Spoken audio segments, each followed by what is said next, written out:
നമസ്കാരം. മലയാളി വാർത്തയിലേക്ക് സ്വാഗതം.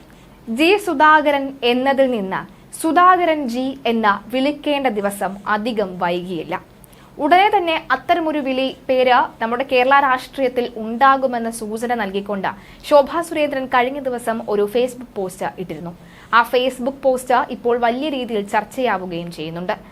എന്തായാലും ആ ഫേസ്ബുക്ക് പോസ്റ്റ് എന്താണെന്ന് ആദ്യം നോക്കാം. അതിനുശേഷം അതിന്റെ കമന്റുകൾ നമുക്കൊന്ന് വായിച്ചു നോക്കാം.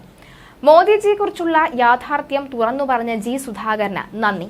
ഇന്ത്യയുടെ പ്രധാനമന്ത്രി ശ്രീ നരേന്ദ്രമോദിജി ശക്തനായ ഭരണാധികാരിയാണ് എന്നും മോദി സർക്കാർ അഴിമതിരഹിത ഭരണമാണ് കാഴ്ചവെക്കുന്നത് എന്നും ഉൾപ്പെടെയുള്ള യാഥാർത്ഥ്യം തുറന്നു പറഞ്ഞതിന് മുൻ മന്ത്രി ശ്രീ ജി സുധാകരനോട് നന്ദി പറയുന്നു.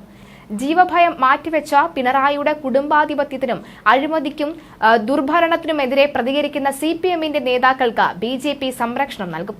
CPM-ന്റെ തീവെട്ടിക്കൊള്ളക്കെതിരെ അങ്ങ് സ്വീകരിച്ച നിലപാടിൽ അഭിനന്ദനവും അഭിമാനവും തോന്നുന്നുണ്ട്. ജനാധിപത്യത്തിൽ ഭയരഹിതരായി പ്രവർത്തിക്കുവാനും അഭിപ്രായം പറയുവാനുമുള്ള സ്വാതന്ത്ര്യമാണ് നമുക്ക് വേണ്ടത്. എന്നാൽ CPM അത് നൽകുന്നില്ല എന്ന യാഥാർത്ഥ്യം നമുക്ക് മുന്നിലുണ്ട്. അതിനെയെല്ലാം തൃണവൽക്കരിച്ചുകൊണ്ട് ഒരു പൊതുപ്രവർത്തകന്റെ ധാർമ്മികത ഉയർത്തിപ്പിടിക്കുന്ന അങ്ങയുടെ ഈ നിലപാടിനെ ഒരിക്കൽ കൂടി ഞാൻ അഭിനന്ദിച്ചു കൊള്ളട്ടെ.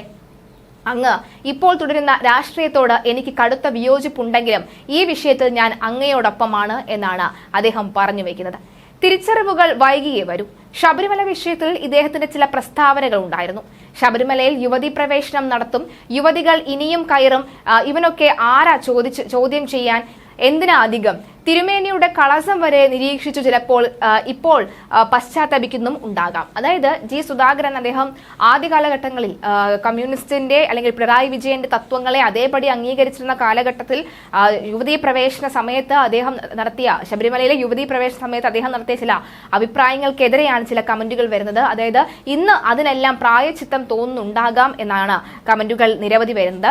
അതായത് ശോഭാ സുരേന്ദ്രൻ ഇത്തരത്തിൽ ഒരു പ്രധാനമന്ത്രി നരേന്ദ്രമോദിയുടെ കാര്യങ്ങൾ ഇത്രയും വ്യക്തവും ശക്തവുമായി പറഞ്ഞതിന് നന്ദി എന്ന് ജി സുധാകരനെ പറയുമ്പോൾ അതൊരു ജി സുധാകരനെ BJP-യിലേക്ക് വിളിക്കുന്ന അല്ലെങ്കിൽ അദ്ദേഹത്തെ സ്വാഗതം ചെയ്യുന്ന ഇരു കൈയും നീട്ടി ഞങ്ങൾ സ്വീകരിക്കുമെന്നുള്ള ഒരു മുന്നറിയിപ്പാണോ നൽകുന്നത് എന്നടക്കമുള്ള ചോദ്യങ്ങളും ഉയരുകയാണ്. ഏതായാലും ജി സുധാകരനെ ശോഭാ സുരേന്ദ്രൻ തൂക്കിയതടക്കമുള്ള വാർത്തകളും അല്ലെങ്കിൽ അത്തരം ഒരു കമന്റുകളും ഒക്കെ തന്നെയാണ് ഈ ഒരു വാർത്തയുമായി ബന്ധപ്പെട്ട് വന്നുകൊണ്ടിരിക്കുന്നത്.